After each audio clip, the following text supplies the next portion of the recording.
question is pretty simple at the end of the day. Who do you want to be? Gareth frowns at me across the expanse of the lab table. I'm starting to think that's just his default expression. And I can't really fault him for that. If I was stuck with that adorable halo of brown curls and a mouthful of chrome, I'd probably frown a lot too. I want to be Ilian. Ilian is fish food. Work with me here. I don't know. Gareth snaps, stabbing his pencil into his pad of graph paper like it slapped his mother. He's been in a pissy mood since he walked in the door 20 minutes ago, and he hasn't exactly sweetened since. We're squatting in the chemistry lab with the lights off because I didn't have the time to sweet talk Mr. Vick into letting us do this on the books. It's easy enough to jimmy the locks on these old doors, but I always hate doing it. For one thing, the odds of some nosy teacher walking by and spotting me are better than good. For another, I need another set of hands. For another, I'm not sure I like knowing how to do it in the first place. I'd left Dad snoring loud enough to bring the house down, sprawled out on the sofa. He didn't even twitch when I opened the front door, and I'd taken a moment to watch him in the early morning light, swallowing back the complicated feelings rising in my chest. Al Munson has come crashing back into my life in more flavors than I can count. Sometimes he's just gotten out of prison and needs a place to lie low. Sometimes he needs to borrow money from Wayne. Sometimes he's got an honest-to-God job. For keeps this time. Those are always the shortest days. But he's never come back for me. And even if it's not like he's trying to pay off a quality time deficit, he came back because he wants me to work with him. He could have gone to any of his buddies, and he came to me. I shouldn't be happy about that, right? I definitely shouldn't. But what do you mean? You don't know, I asked Gareth. You knew when you made Ilian. Gareth is perched on one of the science department's death trap stools, and he keeps rocking back onto two of the legs. He's also favoring his left arm. I haven't called him out either of these things yet because I don't want Gareth to start using me as a sparring dummy instead of his graph paper. Jeff made Ilian. He says, He said you can't walk into Hellfire without a character, and he didn't want to wait a billion years for me to figure out how to fill out a character sheet, so he gave me one. well, that's unhelpful. Whatever. The floating legs of Gareth's stool slam back into the linoleum, and he shoves to his feet. We don't have to... Okay, first things first, freshman. I risk life and limb and smack my hand down on his graph paper so he can't pack it away. I'm the DM, right? Gareth's eyes are wary. Right. So I'm the one running our sessions, I say when they're over. Understand? Gareth nods. Good. Now, sit your butt back down, and let's work this out. He sits his butt back down. Thank you, I say. Now we're going to start with the basics. Dwarf, elf, human, gnome. What's calling you? Ilian was a half-elf. I didn't ask what Ilian was. I know what Ilian was. Ilian was Jeff's. I asked what's calling to you. I like dwarves. Gareth says, dwarf. Awesome. May I? I pull the pad of paper towards me and gingerly, like disarming and gunman, pluck the pencil from Gareth's hand. Dwarf, I write and underline it twice. The next question is, what's going to inform your class? Okay? Okay. He says, easier now. Alignment. What are you feeling? He stares blankly at me, and I move yell at Jeff a few notches up my mental to-do list. This is like who you are, at the core of you. Lawful, chaotic, good, evil. So for example, if you're playing a dwarf, then the rule book says you'd probably be more on the lawful end of the spectrum. Through the good versus evil conundrum is something you'd make a call on for yourself. And once you figure out what combo you prefer, lawful good, lawful evil, even lawful neutral. You'll figure out the sort of, I don't know, moral code you'll be making decisions with during the game. There's a line between Gareth's brows as he takes this in. So if I'm a dwarf, I have to be lawful? You don't have to be anything, I say. That's what just suggested. What most people think a dwarf is, lawful good. Gareth's nose wrinkles and I laugh. I know buzzkill. Now, me? I like to mix things up. Chaotic evil dwarf? Hell yeah. Don't let yourself get boxed in by what the book says. You should be, it's never worth it. Do what you think is going to be the most fun. Chaotic. Gareth says the second I shut my mouth, jumping in so fast that the word clips the end of my last sentence. His eyes are glowing. The kid's got the spirit. I want to be chaotic. Good. Classic choice, dude, I say, nodding approvingly. Now let's talk classes. Have you thought about playing a thief? Over the next hour, Hodash the Breaker is born. I can't hold on to last night's dark cloud as I watch Gareth roll his way through his state and scribble down ideas for backstory. His enthusiasm is infectious, and it's obvious to me now that Ilion was never his to begin with.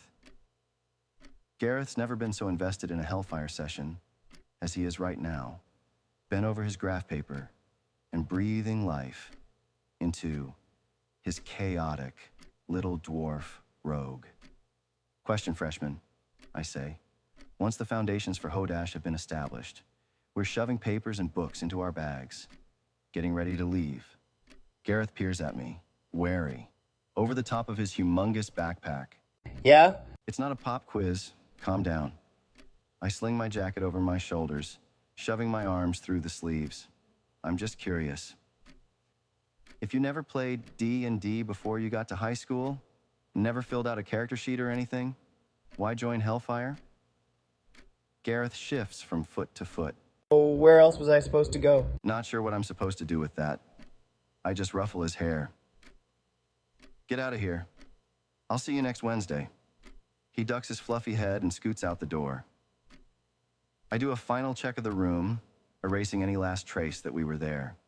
Then I'm following, slipping out into the hall, locking the door behind me. Ronnie is waiting for me on a bench outside the library, like usual. She puts away her book, some bland paperback I'm definitely not bothering to read for English class, and stands when she sees me coming. Freshman crisis? Adverted. Phew. Ronnie mimes wiping sweat from her forehead. Can't have those little sheep wandering around in the cold.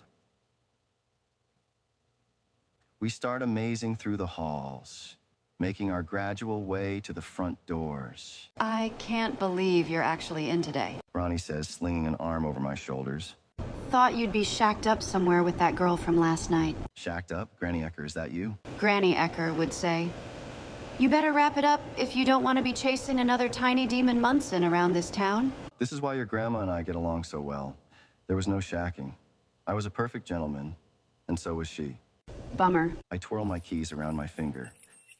You're not making a great case for yourself if you want to ride. Do you want to ride? She grins. Last time? I roll my eyes. Last, somewhere in the abandoned hallways behind me, something thumps. Ronnie's eyes narrow. Did you hear that? I just shrug. Do you want to ride or not? Another thump. This time followed by a metallic crashing rattle. It's the unmistakable sound of someone getting thrown into a wall of lockers. I look at Ronnie. She looks at me. Do we? She asks. I want to shrug again, to retreat to the van to tell Ronnie about Paige, about my dad, about every crazy thing that happened last night. But then there's another crash, and now I can hear the voices, can hear fragment of what is unmistakably Gareth hissing. I told you I don't have it. Shit, I mutter. Ronnie is already stalking down the hallway towards the disturbance, but I grab her sleeve before she can get far, get someone. But Her protest fades at the look on my face. Of the two of us, she's the only one who will actually get help if she asks. And we both know it. With an unhappy frown, she swivels on her heel and dashes away in the vague direction of the teacher's lounge, which means that I'm alone as I shove my keys into my pocket and follow the rising sounds of someone getting their ass handed to them.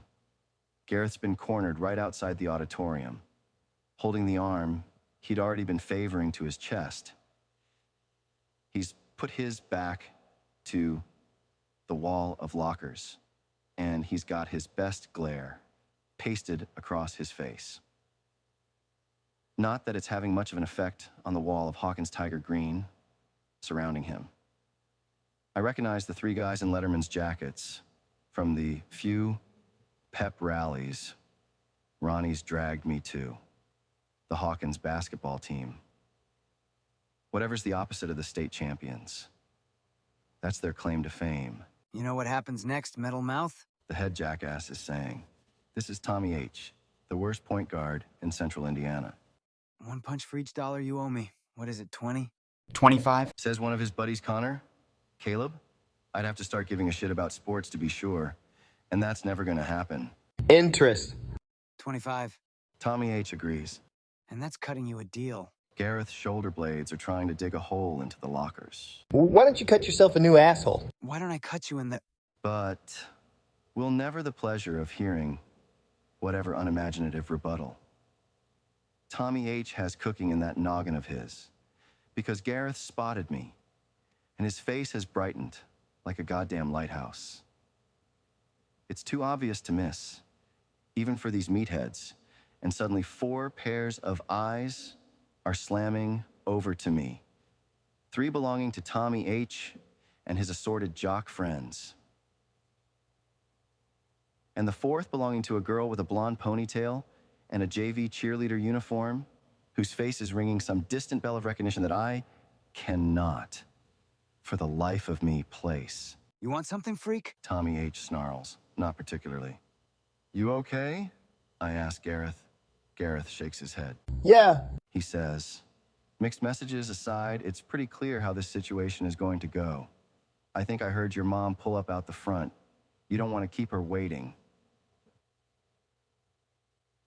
But Tommy H. grabs Gareth's shoulder and slams him back against the lockers when the kid tries to move. Not until you pay up. The girl tugs on the sleeve of one of Tommy H.'s cronies, a blonde shrimp of a guy. Come on, Jason, can we go? Hang on a sec. Jason waves his girlfriend away. You're Eddie Munson, right? He's got this kind of manic fire burning at the back of his gaze. It freaks me out way more than Tommy H.'s looming muscles. I lean against the wall, arms crossed over my chest. If I can't actually be calm, then I can sure as hell act like I am. What's it matter to you? Munson? Tommy H. is looking at me in a new light now, a sadistic grin spreading across his face. Oh man, that's freaking hilarious. The girl has 2 hands wrapped around Jason's wrist now, tugging hard. Just let them go, it doesn't matter. You want a Munson to help you out? Tommy H. sneers the question into Gareth's face, wrapping a hand in the collar of his t-shirt. That family's all fuck-ups and freaks. I swallow back the spark of rage igniting in my gut. I'm not looking to start any shit, dude. I heard cops keep running odds. Tommy H. says. On who's gonna bring your dad in next. Or if he'll turn up dead on the side of the highway first. Stop it, Tommy. The girl has abandoned her crazy boyfriend, weaseling into the circle to grab hold of the hand Tommy's got clamped down onto Gareth. Let him go. She says again, giving his hand a pull. And maybe it's the shock of someone wearing Hawkins Tiger Green standing up to him, but Tommy H. lets go. Chrissy Cunningham. The name comes to me in a rush, now that there's a spark of something beyond cowed compliance in her face. Chrissy Cunningham. She's just a sophomore, but everyone with a working brain cell knows she's the rising queen of Hawkins High. I'm used to seeing her as just some cutout of a cheerleader, all perfect teeth, perfect hair, perfect everything. It's such a fundamentally uninteresting package that my brain just kind of skips over her, yawning at her existence. But there's another Chrissy Cunningham. I just hadn't thought she'd survived the jump to high school, I hadn't thought she'd even existed outside the boundaries of the Hawkins Middle Auditorium. The thing about the Hawkins Junior Talent Show was that every middle school student was required to participate at least once. Experience-wise, it was exactly as torturous as it sounded, tormenting both the angsty tweens, forced to sing and dance in front of a jury of their snickering peers, and the parents who'd been dragged along to make up the audience. But in the name of building public speaking skills, the event continued year after year. And year after year, another generation of Hawkins children walked away with psychological scars. I'd put the Ord off for as long as I could. I'd been trying to slip through 8th grade unnoticed too. But then Mr. Fleming had called me out in front of the rest of my English class and forced me to sign up then and there. But I wasn't about to go down without, taking my friends down with me. So I'd roped Ronnie in, and she'd roped Dougie in. And thus, Corroded Coffin was born. By the night of the talent show, we'd managed to practice a grand total of 2 times. I'd gotten the school administration to approve our song choice only by emphasizing the priest and Judas Priest. And I'd been just about ready to puke all over myself.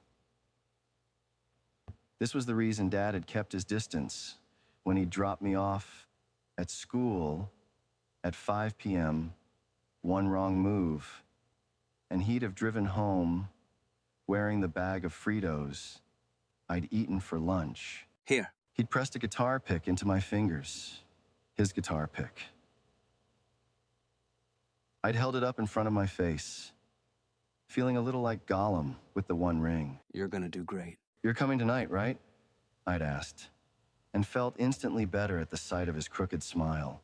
You know what they say about wild horses, kid. He'd said, and then squeezed my fingers around the pick. It's yours, by the way, for keeps. I'd still been clutching the pick tight enough that my hands were starting to cramp as, hours later, Hawkins Middle had started to make their way through its exhaustive program. Most of the reluctant performers had camped out in the hallway outside the auditorium, since the theater didn't exactly have a giant backstage. But if you knew where to go, and nobody was eager to look for you, there was a small catwalk that ringed the edges of the curtain. With good enough stealth, you'd be able to camp out there and scan the audience for familiar faces, which is what I'd been doing when someone settled on the catwalk next to me. I'd almost shrieked in surprise. I'd been so focused on the brief glimpses I could catch of the audience that I hadn't even noticed someone coming up behind me. And now there was this girl perched there, her spindly arms wrapped around her spindly legs, and her huge eyes shadowed by the murky catwalk lighting. Are you looking for someone? She'd whispered. Below, 5 7th graders flattered clumsily through a baton twirling routine. I hadn't been quite sure what to do. By all accounts, this was not the type of girl who should be talking to me. She wasn't Ronnie Ecker, not wearing hand-me-down overalls and a battered cap. This girl was polished. Her hair was blonde. It curled. She looked like she'd skipped off the cover of some Nancy Drew novel. But after an excruciating silence, it became clear that this girl hadn't made some hideous mistake talking to me, or at least not one she'd figured out yet. So I cleared my throat and whispered, "My dad." Where is he? She'd asked, leaning around me like she'd somehow be able to pick Al Munson out of a sea of equally unfamiliar adults. I just shrugged. Because I'd been on this catwalk for almost an hour now, and the closest thing I'd found to Dad had been Uncle Wayne, planted way on the left side of the auditorium, watching every act with the same stoic expression on his bearded face. He didn't come? I'd expected pity in the girl's eyes and was surprised when I found hungry jealousy. Instead, he's just running late, I'd said, and it had sounded hollow, even to me. But she just nodded like she'd believed me. I came up here to look for my mom. Is she running late too? She'd wrinkled her nose. I wish she's right there. I followed the direction of her finger and instantly locked in on the immaculate, poised woman seated front row center. I'm sorry, I said, and that made the girl smile. Me too. She'd whispered, like it was a secret, like it was something she'd never told anyone ever before. One of the girls on stage below dropped her baton for the 50th time, and I realized the act was drawing to a close. I'd shiver up onto my knees, flinching at the dig of the catwalk grill into my skin. My band's up next, I'd said. Break a leg. She told me, filling in the blank. And Eddie. Eddie, if your dad gets held up, I'll cheer for you. She'd flailed her arms, and I'd noticed her pom-poms for the first time. Right back at ya. I'd winced as soon as it had come out of my mouth.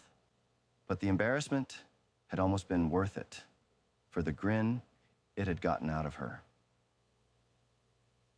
Later, when the last chords of Excited had thumped unwillingly into the offended wars of Hawkins' parents, and we'd all straggler through the final curtain call, I'd spotted the girl in the lobby with her mom on one side and a blank-faced, suited man, her dad, on the other. The mom had been in the middle of some lecture I couldn't hear, but from her gestures, I'd been pretty sure she'd been detailing where in the girl's routine she'd screwed up. I'd met the girl's eyes through the crowd, just enough to mouth, "I'm sorry," one more time. I'd caught the edge of the girl's answering smile before her mom, noticing the girl's split attention, had grabbed her by the shoulder and yanked her toward the door. I'd thought the last 4 years had stamped out any trace of the unsettled, imperfect, approachable Chrissy Cunningham. But maybe I was wrong. Chris is right. Jason chips in now. We shouldn't hang around.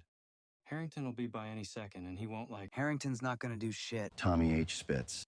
Not since Wheeler started wearing his balls as a necklace. And this kid owes me... Wow, I drawl. Pretty crazy to talk about some other guy missing his balls when you're the one who gets his kicks beating up freshmen. It's a mistake. I know it's a mistake. As soon as I open my mouth. The only thing I wanted to do was to get Gareth and get out of here.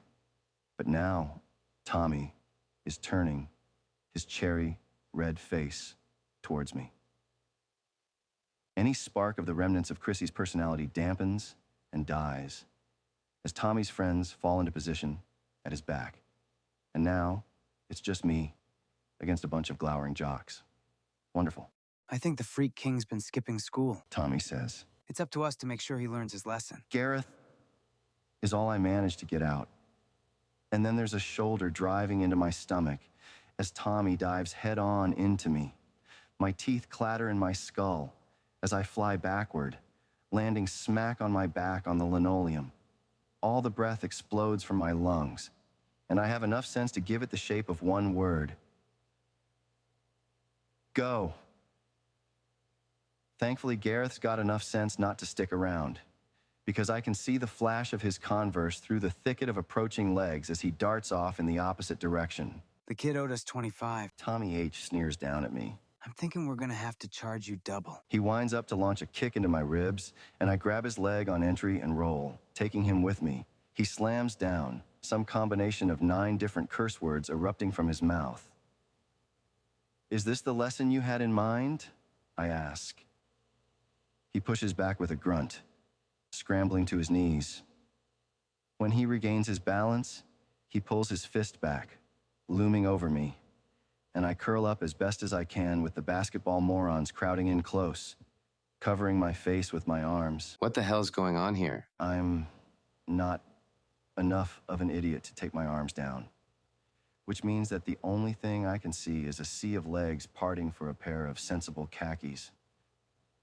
But even though I can't see this person's face, I sure as hell can recognize his voice as his brown tassel loafers stop in front of me. Mr. Hayes, Principal Higgins intones. Explain. It was Munson. Whines Tommy H. He's still crouched on his knees. What a suck-up. He wouldn't stop hassling Chrissy. Bullshit. I hear Ronnie spit from somewhere behind Higgins. That's not true. Chrissy protests at the same time, Come on, Chris. says Jason. And then he's hauling her down the hall. I finally drop my arms and shove to my feet, catching a final glimpse of her before she's dragged away. That's not what happened, I tell Higgins. Ronnie is hovering at Higgins' elbow. These guys were hanging up on a freshman. Eddie was making sure he was okay. Higgins raises an eyebrow. Where's this freshman now? Of course, there's no sign of Gareth. I told him to run, Thank God you came by when you did, sir. says Tommy H. I didn't know what this freak was gonna do next. I roll my eyes. You bootlicking little... That's enough. Higgins barks. Mr. Hayes, you and your friends move along. Our Hawkins Tigers should be focused on excelling in their extracurriculars, not getting wrapped up in this. The wave of his hand takes in all of me, Thank you, sir. says Tommy H. He shoves maybe Connor in the shoulder, and with a muttered, Move, asshole. the two of them are jogging down the hall. You as well, Veronica. Higgins tells Ronnie. But Ronnie, I catch her eye. It's okay. Get out of here. I can see the muscles in her jaw clench, like she's biting back another protest. But after a long moment, she caves. I'll see you later. She says, like she's trying to extract a promise. Later, I say, promise. And then she's gone. And it's just me and Higgins under the buzzing fluorescence in this empty hallway. I shove my hands in my pockets. How about me, sir? I ask. We're all Hawkins Tigers here. Don't I have extracurriculars to excel at? The acid in Higgins's glare could etch metal. You're with me, Munson. He says, You and I are going to have a little chat.